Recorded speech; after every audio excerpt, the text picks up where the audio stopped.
Well, welcome everyone to the eKarting online studio, a new edition of our face-to-face show here, of course, on YouTube and on our Facebook channel as well. My name is Rob Howden, joined by David Cole right beside me over here.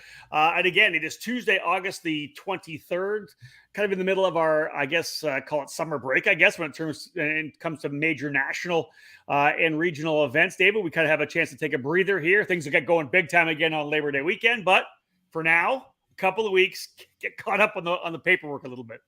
Yeah, it's almost like we're staying in line with the factories because they take their August break right now, and they're starting to get going. F1's taking their break as well too. It's kind of that weird position. We've never really had this before. Yeah. We're normally at summer nationals during the month of August. Other events and regional programs are going on strong, but a little bit of a tamer August month this year. But it's starting to rev up because I know I'm going to be gone to nearly 4 events in 6 weeks span. So yeah, it's going to get busy once again. Yeah, I'm in the middle of I think it's 6 and 8. I think for me, 6 race weekends over 8. I was at Worldwide Technology Raceway on the weekend at the Road Indy event, of course, calling Indy Pro 2000. And David, what a great IndyCar race that was! Some karting kid we know named David Malukas going around the outside. Scotty McLaughlin for second on the final lap. What a wild one that was, man. All the karters at the trackside were pretty happy about that. Yeah, still not the best finish by Malukas between him and Lemke way back in the day in karting days. That was probably his best finish. Again, or I can't remember who actually won. Maybe it was Lemke who actually won that. So maybe it was better for Lemke that time. But yeah, a lot of karters in there. I saw a post, Newgarden started on a Margay. Malukas, I think, was a Burrell when he first started down there at MRP. Yeah. Brent Ebert was one of his coaches, early on coaches. Saw that. That's awesome. Pato Award, another racer, Graham Ray Hall, all in the top 10 there. So a lot of former karters there racing for a victory on an oval. Yeah, indeed. And again, so there's a lot of great racing coming in. One of the big reasons why we've jumped into this particular podcast, this particular show, we've got a really good friend of ours, a guy when it comes to North American karting, really should need no introduction. He's been part of Team USA many times, multi-time champion, race winner year after year after year, Scoop Superkarts USA Hall of Famer as well. Alan Rudolph from the Alan Rudolph Racing Academy and Speedsportz Racing Park in New Caney, Texas, just north of Houston, joining us. We're going to talk a little bit about a new race they've got coming up, the Lone Star Grand Prix. We're going to talk about the team itself, the track itself at Speedsportz, and of course, what's coming up in 2023 as well. So let's bring Alan in. He's hanging out there, I think, at the track in New Caney. Alan, thank you so much for joining us, bud. Hey, Rob and Dave, thanks. Thanks for having me as always. Appreciate you guys. How are things down in Texas? Hot and swampy. I love it. Yeah, quite the difference from when you lived in Arizona, right? It is. It's absolutely polar opposite. Yeah. And someday we'll get back to the desert. I like the dry heat over this humidity, but keeps my skin nice and moist. You look good. You look good. So the primary reason we brought you, there's a lot of stuff going on with you guys at the Alan Rudolph Racing Academy. A lot of stuff happening, of course, at Speedsportz Racing Park. And that's going to happen actually in a week and a half's time, right? Let's just get rolling right into a race you guys have lined up for Labor Day weekend, the Lone Star Grand Prix. Kind of putting your own big race on. We'll talk about the Texas Sprint Race Series coming to your track later on in September as well. They were already there earlier in the year. It's kind of it's become a core track for Texas regional karting. But let's talk about the Lone Star Grand Prix. Where did that idea come from? And let's, I know we got a list of great stuff to talk about with the race. Yeah. Look, I always wanted to have a couple of kind of big races, one-off races each year. One being in December, we do that, the Reindeer Run. It's a LO206 4-hour endurance race, and that's become kind of a staple in our area now. We pack the house on that one every year, and it's a lot of fun. I actually get to do that with Aiden now. Aiden and I race together for that race. Yeah. And so this one, the Lone Star Grand Prix, it's a big money race, right? So get a couple sponsors put together. Ferguson Truck Center in particular. Taika Axles is on board, working on another sponsor for that. And wanted to create something super unique and different, that it's just not a normal race. So the format is completely different than anything else. The Triple Crown thing, I got the idea from watching a Supercross race. I love Supercross, and the way they do it. In a couple races a year, they tote it as their Triple Crown, which is basically 3 main events instead of qualifying in a heat race and a main and one winner. There's still one winner, but all 3 races are essentially a main event where you accumulate points, and ultimately there's one winner. So put that together, and I think it's going to be pretty exciting and unique. You mentioned Ferguson Truck Center. Let's talk about the cash. How much cash is actually up for grabs here?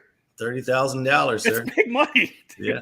And what, $5,000 to win in KA 100 senior? Yep, $5,000 to win KA senior, $3,000 to win. So everything's the IAME platform from micro on up to KAs. No X30s because there's really no X30s in this region. Yeah. And then we added the LO206. LO206 program is, really across the country is kind of the staple and of that entry level platform to get in, and it's strong in this region.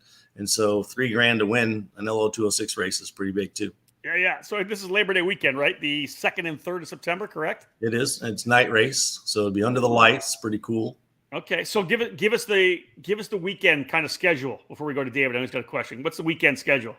So we're gonna start Thursday night on practice. Oh, and the other thing is we're doing with 3 main events. There's going to be 2 different track layouts, and that was going to be my question. Okay. So ultimately 3 different races on 3 different tracks, 2 of them being the same. So a practice days on Thursday night, we'll do practice. We're going to set up the short course first and run 3 rounds of practice on the short course. And then we'll switch it over at dinner break. We'll switch it over to the normal track that you all know is regular long track. And then Friday night, we'll run a couple rounds of practice and we'll go into qualifying on the big track. And then the first main event will be on the big track. And then that'll be Friday and that'll be done. And then Saturday, we'll switch it back up where the next main event will be on the short course again. And then at the dinner break that night, when we're going to do the tire challenge, I'll tell you about that in a minute. Then we'll switch it back and we'll run the full course for the final 3rd main event. So 2 different tracks, but 3 different main events. It's going to be pretty cool. So winner take all points, right? Winner, yeah. And so you qualify. That sets for the first main, and then each main after that is progressive. So if you have if you have a bad qualifying and you can race your way up, then in the next main you're going to start where you finished the one before that. So it's always progressive. But at the end of the 3 mains, the person with the most points wins. Nice. It's going to be a lot of work for the mechanics then on the weekend.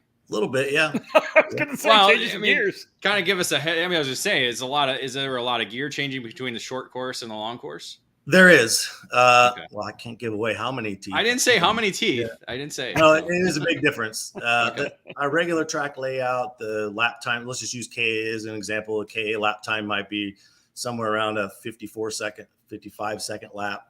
And on the short course, it's 45. So it's like 10 seconds difference. So it is a big gear change, big swing in the gear change. All right. Yeah, we're going to make them work. I like that. That's cool. So you mentioned that the mechanic tire mounting challenge is something we've seen in a lot of races over the past number of years, the tire changing challenge. Any different approach to you, or is it just a straight up deal, dropping some cash for whoever can get it done fastest? Straight up deal, whoever can get it done the fastest. I'm going to require everyone whoever's going to do it's going to need to come with a new set of tires. You can't have an old burned out set of tires because those go on and off too easy, right? So it'll be a new set of tires still in the wrapping. And before we start, I'll let people unwrap them if they want or whatever. But mount them, dismount them. Winner takes all. $500. See who can do it. There's not too many guys that can do it by hand anymore these days, so it ought to be interesting. So what's the interest been like? This seems like it'd be a really cool deal. Obviously, from your region, from your area, there's a number of tracks within the Houston area. I got to think a lot of guys are going to be coming out to this one. Yeah, I mean, listen, I'm bad about it too. We wait till the last minute to sign up, so pre-registration hasn't been all that great. But everyone's talking about coming. Everyone's texting me and emailing me, asking for pit spaces and all that kind of stuff. So I expect it to be a really nice crowd. And the reality is, I don't care necessarily about drawing people in from out of town. It would be cool. I know for sure Austin Garrison's coming. He's going to be the KA guy that's trying to take down us Texans, but it's not about that. Here in Texas, we have such a strong base of kids here at every national level. You see in every category from micro to senior, there's Texan guys right up front. And so we have some really strong Texans. And that's really what I care about right now. Well, okay, Dave, go. I was just say one more thing about the format. I think you mentioned hot pits for qualifying. Is everything on the weekend one set of tires, or how is that rule set? Oh, really? Yeah, just one set of tires. It's qualifying and three main events, so it can be done on one set of tires with the blues. If we had the X30 stuff going on and a softer tire, I could see 2 sets. But for the blues, the harder compound Evenco is no problem making those. And then there's some tire strategy that comes into that, making sure that your tires last to the end. But the hot pit thing is just, we used to do that in the Pro Tour days, right? Remember that? Yeah. I mean, it awesome. had some excited, and Rob, you were announcing it, and it was like, what are we doing? You know, and making changes of some sort, you know, and sometimes 2 separate carts. That was the fun part. Yeah, that was I don't think I ever sure. had 2 carts I was jumping in and out. I know Ron White did. I Ron White remember. did, I that's remember right. watching him at Supernats one year. That's cool. So it just adds a little excitement to it, you know. A couple years ago, I did that with the senior category, and Aiden was still racing junior, and he's like, "Why didn't we get to do it?" You know? So anyway, now Dad! Dad, come on. So anyway, now I do think that the junior kids it'll be fun to watch the juniors do it, and it's just going to be something neat and exciting. Hey, I got another question. It's a tough racetrack. It's a challenging racetrack. What are we doing for laps? Because if you do one set of tires, are we going long? To be fair, they're going to go long. Each main is going to progress. Yeah. So I don't have the exact numbers on top of my head right now, but each main is going to progress, and the last one will be the longest one. Oh, okay. All right. Yeah. I like that. Excellent. Well, and here's the thing too. So we talked about the area coming, the region just around you coming in. You got to think almost all of Texas could potentially want to come, because the race is only a couple of weeks ahead of the finale for the Texas Sprint Racing Series. They moved their finale to be at Speedsportz. So this race, this Lone Star Grand Prix, is kind of a tune-up as well for the finale to see who's going to be the champions in the TSRS this year. Yeah, it is. TSRS has been strong this year. They've had big numbers, and I'm glad that Brittany decided to move it to our track. I mean, selfishly, it's great for Speedsportz, but I think the venue, everyone was reluctant on going to that other venue, and they're really excited about coming to Speedsportz. And so it was welcomed with open arms when she announced it at Amarillo. And so I think it's just going to help her in the event, and a really nice cap to her season to have the finale at our track. So you're right. It'll be a great tune-up for those who are running the last race. Yeah, all you can ever really hope for in a region, right, is strong club racing and a really great regional program to bring everybody in. Having a national in the region, obviously something that's pretty big as well. And I know, Alan, the minute you guys started laying pen to paper on how you wanted this track to design, the track layout itself, the facility layout, the concept was we need to get a national race. You guys have been scrapping, you've been fighting to try to get a national race over the last number of years. Really cool news coming out of the guys at USPKS, the United States Pro Kart Series. Next April, they are traveling to Speedsportz Racing Park. Tell us a little bit about how that came together and how excited you are to have essentially the top drivers on the East Coast coming to Speedsportz next spring.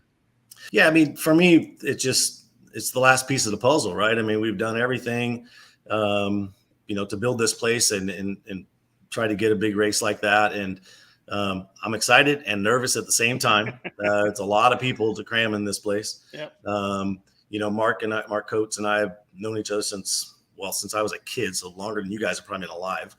And whoa there, bro. We're probably the same age, you and I. No, we're not. Not even close. What are you talking about?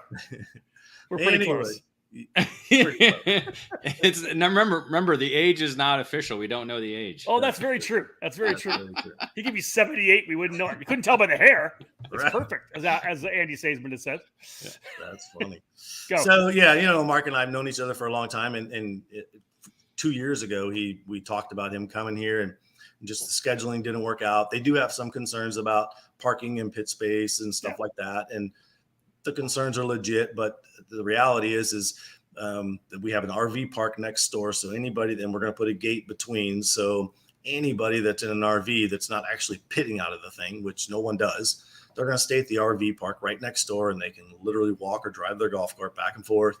Now with the addition of the hotel that's just right down the street. When I say down the street, literally walking distance. Yeah, so that's awesome.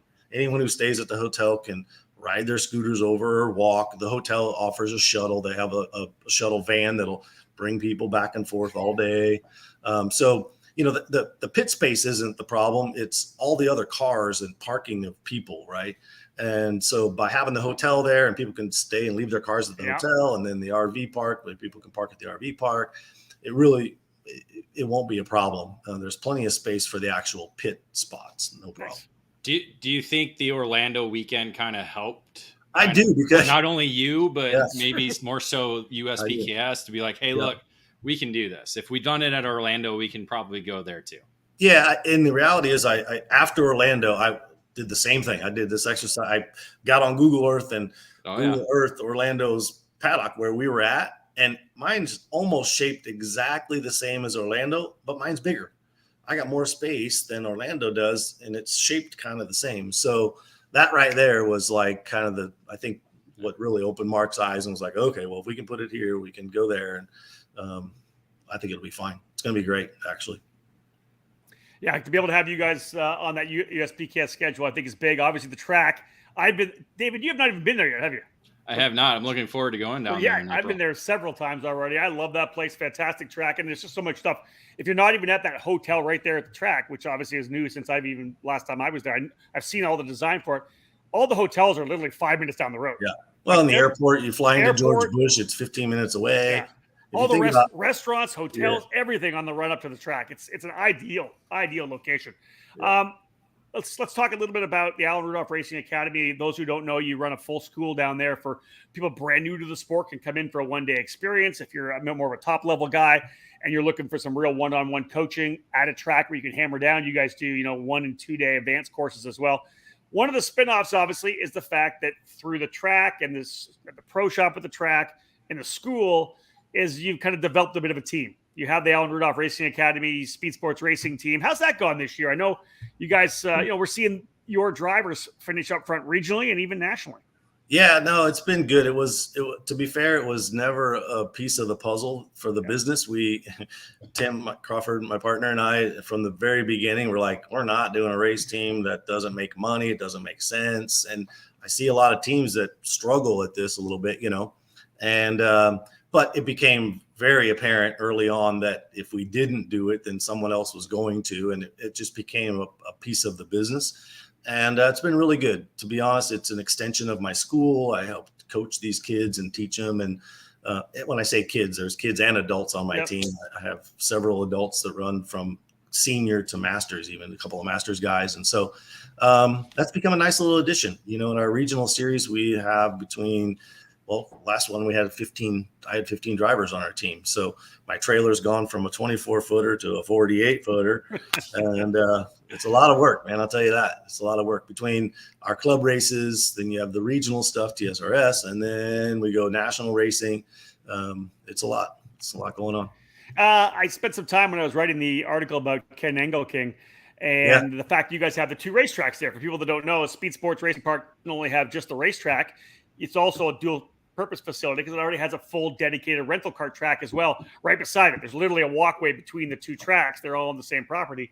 And one of the things I wrote about in the article was it's really cool, Alan. Obviously, we're trying to bring new people into the sport.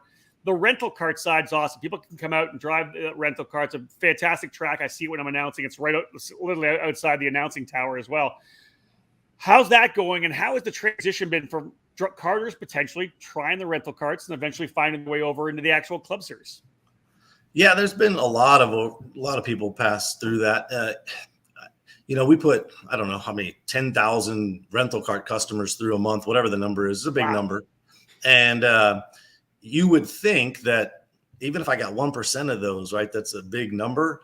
And while there's been a lot, it hasn't been the volume you would think. Karting is like, I've always said karting is kind of one of those things that's a little bit hard to get into. People, if you don't know about it, where do you go to do it?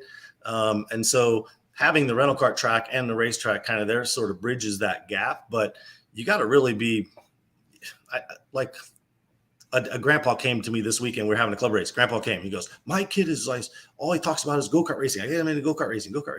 And the kid's 7 years old, right? But he's talking about racing. Well, if he's talking about racing and wanting to do it, well, then you got to figure out, you got to navigate those waters and decide what you want to do. But it's different than a stick and ball sport, right? And you can't do it in your neighborhood or at school. You got to go find it. And so karting has always been kind of hard to get into and hard for people to understand. And so by having both tracks there, we get the crossover for sure. There's been a handful of kids that have started in the rental karts, come to us. Joshua Alinall now has moved on from us into he's running the Skip Barber. Yeah, doing a really good job there. And so that almost becomes then full circle, right? Where he was a rental car customer, then became part of our race team, and now he's off doing F4 stuff. Yeah. That's pretty cool. And then, of course, you mentioned Ken Engleton. That guy, 80 years old, 80 years old was amazing. And ironically enough, I got a call from Lake Speed yesterday about something else, and Lake and I were catching up, and he mentioned himself being 74 years old and still driving all the time out of GoPro or whatnot. And then I had to tell him the Ken story. And he's like, man, I hope I can do that when I'm 80 years old. I'm like, obviously he's going to, because he's still time, you know. But it was pretty neat, you know, and to see Ken out there driving that 206 car, it was pretty awesome. And he did a great job. Stayed out of trouble. All he wanted to do was just kind of be there and ride around with people. And his pace was pretty dang good. I think he was second and a half off, maybe, you know, but that's for an 80-year-old guy. That's pretty dang awesome. Yeah. That's amazing. That's fantastic. Let's look forward to Super Nationals a little bit. I mentioned off air before we started whether or not the Speedsportz Alan Rudolph Racing Academy team was going to have a squad there. You said you weren't quite sure if you were going to be able to put together the amount of guys you would need to make it work for you guys financially to get out to that event. But I know you'll be there for sure. Is Aiden planning on running that one or what? Oh yeah, Aiden will be there, and you know, he's done a great job working at the track now. He's kind of stepped up his game a little bit, working on his own kart and doing that, and then teaching classes with me, helping me with classes. And I even threw him to the wolves a few weeks ago and let him do a full day class like by himself, and he did a great job with that. And so just again an extension of our school and the track and all of that. And so, yeah, no, he'll be racing the Supernats with PSL and Burrell for sure. And if I can get enough guys to come, we'll go as a team. But, you know, the reality is the majority of my customers, we do this regional club racing regional thing. And there's only a few that do the national stuff. And the Supernats is a big stretch financially for everyone, really. And so I'm not sure as a team we'll go, but for sure Aiden and I will be there. So you and I talked about this a bit on text that I'm running the Supernats this year. And I said, hey, what do you think about me coming down to do a couple of days? Should we make that happen? Oh, we're going to make it happen. I don't know if you can last a couple of days. It might be one day. Come on. We might have to do a day and then I'll take a little break. Yeah. And then we'll do another day. Stay for 3 days. We'll go for dinner. Days, come back. No, we'll do it maybe like right a couple of weeks before. Now, here's my, I say this right now because obviously you are one of the preeminent coaches in the sport right now. For anybody new going to the Super Nationals who's never been there before, how about some tips? Throw some tips out for me that can transition to other people. I've never been there before. What do I do? Like, how do I approach the first day? I know you and I talked about this at one point, trackside, in kind of a preview. How do you approach the first day? How do I approach a Wednesday on track, Wednesday morning? Yeah, man, the Supernats is such a beast because of the time frame. I mean, it's a big, long, week-long thing that builds. I mean, you know, like you said, starts on Wednesday, and you got to make it till Sunday, Sunday, right? That's what it's all about. And so it's a temporary circuit, barriers all around. Give yourself some extra room. Don't try to push too hard. You don't know how many times the first session out, there's somebody in the barriers. Well, that is just dumb. Yeah. And so, you know, step back, take it all in. Don't try to push so hard in the first session. You take yourself out right away and you're crashing stuff. And always give yourself a little bit of extra room on the exits of the corners, you know, so you don't taco to axle or whatever. I think that's going to be pretty easy for me to do. I'm not going to get anywhere near the walls, especially on Wednesday. Hey, when you look back at your Supernats time, Alan, you were there from the very beginning. Are there any particular races for the Supernats that kind of stand out for you? Oh, man. I don't know. There was the one at Sam Boyd. You know, I've been on the podium a couple of times, never won that damn thing, and it always pissed me off. I bet. You know, like, I mean, think about the guys who win there. It's the who's who of what, you know, and to win once is a big thing. To win twice, or like, what's his name? Won 3 times. Billy Musgrave won 4 times. Yeah, how's Danny win 3 or 4 times? I mean, that's just crazy, right? I never won that thing. That's 15 years I went to that thing and never won. I think that the one at Sam Boyd Stadium where I designed the track, that was pretty cool to me too. I talked to Tom about helping design the one this year. Yeah. But, you know, I think they're pretty locked into what they have space-wise and all that. So not much I can do there. I just, you know, last year's track, I mean, those guys in the 12th hour had to come up with something, you know, and that really tight chicane thing, I don't think anyone really liked. And so I offered to help out this year, but the reality is they kind of got that thing nailed down and there's no need for me to help there. But it was cool it's a Sam Boyd one to be able to put my name on that one. And I think it was the best one ever. But that was a great track. Those Sam Boyd tracks are pretty badass. Was that 2004? Oh God, First one? I don't remember the year. No, it wasn't the first one. Okay. I don't think I'm trying to remember back to what, because we were there 04 to 07. So there was a multiple years that we were there. So was it with Tom or was it with Joe? Who did you design it with? I think it was Tom, because Tom and I went out there. Yeah, Tom and I went out there together and scoped the place out and worked on a program. And I think that it was the same year that we had the option to run Moto or the KZ. Okay. Remember they ran the two together. The Bulls, I think Bulls won that year, didn't he? After Shugo blew up? Bulls. Mine blew up. So Mandarino won the first one, no? No, Bulls, Mandarino. Oh, all right. Well, anyway, Carlton, Ardigo. Yeah. I think Matt Jaskell and I were the only two that showed up on the Moto packages because Paul Leary told us we should be on the Moto because it was going to kick the shit out of it. At least you weren't on your Yamaha. Yeah, I know, right? But the thing was, Moto Tour days on the Yamaha, right? The Moto was, it made big horse or big torque, and by ourselves it was fast. Like I qualified 5th, I think. Yeah. But as soon as it went to race time, it is not racing. We couldn't race with the KZs. So my motor blew up and I had to put on a KZ the rest of the races. So here's the thing. Of all the years you ran, you say you ran 15 years. Did you ever run as a master? No. No.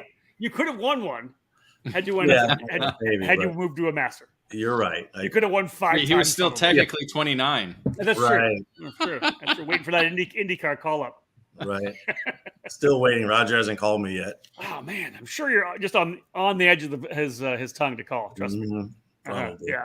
All right. So anything else to look forward to 2023? You got USPKS coming to the program. Obviously, the Lone Star Grand Prix will be back next year as well. You're obviously your track club series. Is this going really well as well? Do you just feel like there's a really good thing going on for Houston karting at Speedsportz right now? Yeah, this year's all our club races have been, the beginning of the year in particular. I tried to work closely with the NTK track to work on schedules together where there wasn't as much conflict. So some of the guys from Dallas come down. Yeah. That's the thing about Texas, it's so huge, but Dallas has their own, NTK has their own club, and we have our club. There's a club out in San Antonio and at Hill Country. And if those didn't exist, then we'd, it'd be gigantic, right? But they do exist. So I kind of want to work together with them a little bit to make sure there's not some overlap on our club races so that those guys can come down. So we've had a lot of people come down from Dallas and over from San Antonio. And the first like 4 rounds were huge club races for us. In the summertime, people go off on vacation and it's hot. And so the last couple of the club races haven't been that big, but still great turnouts, good racing. And this year I've mixed it up where we're doing different track layouts all the time. So it's not just the same track layout. Nice. We ran it backwards for the first time not too long ago. How'd that go? It was amazing. Well, so it's the short course like we're going to do for Lone Star, but backwards. I can't do the full track backwards because if you can imagine coming back across start finish line, the turn there, ripping in there. 15. Yeah, the pit lane is right there, Yeah. So, but when we run the short course, we come onto the front straightaway much slower. So it worked out really nice. Everyone loved it. They all liked driving it backwards. So it was cool. So if you're a Texas karter, obviously September will be a big month. The Lone Star Grand Prix kicking things off, a $30,000 purse, Ferguson Truck Center stepping up for that. That's Labor Day weekend, night race at Speedsportz. Then I guess it's 2.5 weeks later or 3 weeks later, Texas Sprint Racing Series coming in for their finale. It looks like it's going to be a busy month in September, Alan, at Speedsportz. Yeah, September is rocking and rolling for sure. And then we'll try to get down there. I'll try to get down there in either October. If I can go like early November, before Supernats, I'll be in better shape. I'll go 2 full days. I better be able to go 2 days. I know, right? You got to go 4 days in Vegas. I look forward to it. Well, no, I got to do 3. I do 4 mornings, not days. Let's be real. Mornings. Okay. Yeah, but then you got to add on all the announcing and sitting there and not being able to move. You're tired at the end of announcing. Do you know how much effort, my blood and guts I put into that? My soul? Every I know. session. And that's why you had to bring Mike Smith on. Yeah, no doubt. I almost died last year. Actually, last year was great. Mike Smith did a great job last year. He was fantastic. Well, Alan, listen, I appreciate it, man. Thanks for joining us here. Obviously, wanted to give some little spotlight onto the Lone Star Grand Prix.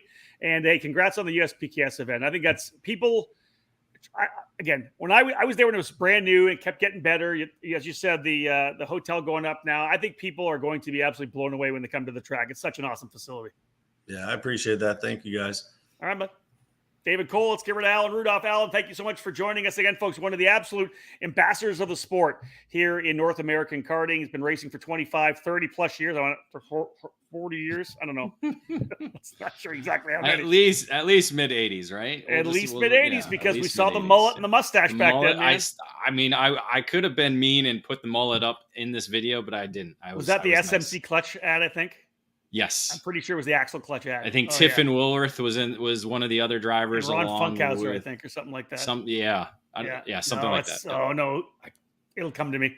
It's the but guy. There's also one of him and his brother in Daytona with tie-dye Daytona shirts on the beach. Oh yeah, it's perfect. That'll date him pretty good. Anyways, folks, Speedsportz Racing Park. If you haven't been there, what a tremendous place. I'm going down there. Like I said, I wanted to tune myself up for my event, my run at the Supernats this year. And I said, why don't I go down to Allen for a couple of days, really dial me in before I go there. So I'm really, really excited about that. Not only just for myself and what it'll help me do when I get to Vegas, but also just to be able to experience the program itself, the Alan Rudolph Racing Academy. They have a bunch of different programs to do there. The track, as I said, unbelievably technical. So I know David probably a little jealous on that because pretty badass. That'd be fun. Yeah, it'd be fun. Yeah, you've done a lot of other different driving schools. I think you did Bondurant in the old days with Alan back in the day. So no, I did Bondurant. Yeah. So he kind of understands what he's getting into when he's welcoming you down there. That's where I actually first met Alan's wife, Jessica. She was working in the office there, and that's where they met each other. Actually, was at the Bondurant Superkart School, done the Bridgestone Racing School, a bunch of different schools as well. Bring this last post up because this is we talked off air about this. It's supposedly not going to happen. Rudolph for KA Masters at Vegas. They're pushing him to do it, but it's in the morning.